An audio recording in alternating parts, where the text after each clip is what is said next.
अभी हाल ही में नजदीक में हमारा बड़ा पर्व है 24वें तीर्थंकर भगवान महावीर का निर्वाण महोत्सव, जिसे हम दिवाली के रूप में मनाते हैं।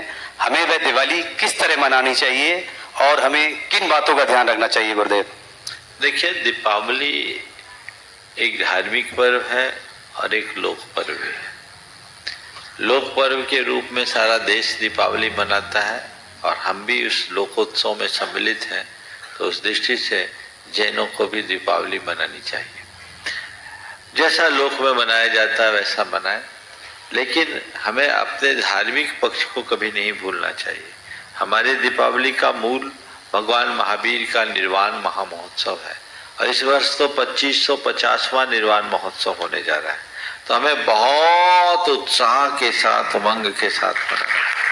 हमारे यहाँ मंदिरों में जो प्रातःकाल लाडू अर्पित करने की परंपरा है वो पूर्ण उत्साह के साथ होना चाहिए। और दीपावली के दिन लोग, चूंकि लोक पर्व है और लोग पूजा पाठ भी करते हैं, घरों में भी पूजा होती है, प्रतिष्ठानों में भी पूजा होती है। मैं इस पूजा को अपने धार्मिक प्रतिबद्धता का एक प्रतीक मानता हूँ। हम पूजा आदि करते हैं तो शुभ संकल्प लेते हैं। खासकर व्यापारी दीपावली के दिन पूजा करते हैं, नए एक शुरुआत अपने करते हैं, तो दीपावली के दिन वही पूजा करते समय शुभ लाभ लिखते हैं। इसके अर्थ को समझिए। हमें लाभ इष्ट नहीं है, लाभ के साथ शुभ भी चाहिए। शुभ मंगल कल्याण क्षेम का द्योतक है, तो हम केवल लाभ की तरफ नहीं देखते हैं, हम लाभ के साथ शुभ देखते हैं। तो ये हमारे जीवन में होना चाहिए। पूजन भगवान महावीर के निर्वाण के बाद उसी दिन गौतम स्वामी को केवल ज्ञान हुआ, तो जैन धर्म के अनुसार शाम के समय इसीलिए दीपोत्सव करते हैं और गौतम स्वामी की पूजा अर्चा आदि करते हैं। तो शाम के समय गौतम स्वामी की पूजा करें और इसी को सरस्वती पूजा के रूप में भी देखा जाता है। उन्हें केवल ज्ञान रूपी लक्ष्मी की उपलब्धि हुई और गणेश गौतम का ही नाम है, इसलिए लक्ष्मी और गणेश का परिणय हुआ। गणेश ने कैवल्य की लक्ष्मी को प्राप्त की, तो प्रतीक में लोग लक्ष्मी गणेश की पूजा करते हैं। जैन धर्म में गौतम गणेश की, गणधर की पूजा और केवल ज्ञान रूपी लक्ष्मी की पूजा करते हैं। उसमें 16 कारण के प्रतीक स्वरूप 16 दीप जलाए जाते हैं। 64 रिद्धियों के प्रतीक स्वरूप उसमें 4 दीप मिलाकर 64 दीप बना देते हैं। 64 पूरे की पूरी ज्योति जलाते हैं और उस समय पूरे परिवार के साथ भगवान महावीर का अष्टक पढ़ो, मंगलाष्टक पढ़ो, महावीराष्टक पढ़ो, गौतम स्वामी की पूजन करो, जिनवाणी की पूजा या लक्ष्मी केवल ज्ञान रूपी लक्ष्मी की पूजा करो।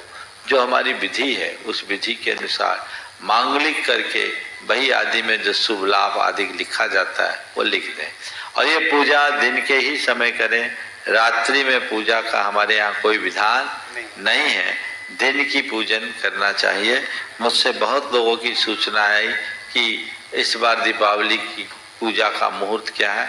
मैं तो कहता लाडू चढ़ाओ और आकर के अपने प्रतिष्ठान की पूजा कर लो, पर बहुत सारे लोगों ने जब पूछा तो मैंने अभी अभय भाई से बोला, भाई कब का मुहूर्त है? तो इन्होंने शोध करके जो दिया है, अभी अच्छा बुरा सब उनके खाते हैं, इन्होंने जो दिया मैं आप लोगों तक कन्वे कर रहा हूँ।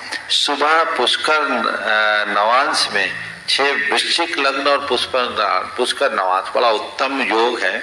6:51 से 7:05 तक एक मुहूर्त आप 13 तारीख को प्रातः काल कर सकते हैं। दूसरा मकर लग्न में 1:32 से 11:32 से 11:47 तक का एक समय है। इस अवधि में अपनी पूजा की शुरुआत कर सकते हैं। और तीसरा, यही 2 मेरे ख्याल से उपयुक्त है, 11:32 से 11:47 और 6:51 से 7:05। और यदि बाद में करना चाहें तो फिर कुंभ लग्न में पुष्कर नवमांश है 1:40 से 1:55 तक। इस अवधि में आप नोट कर लें।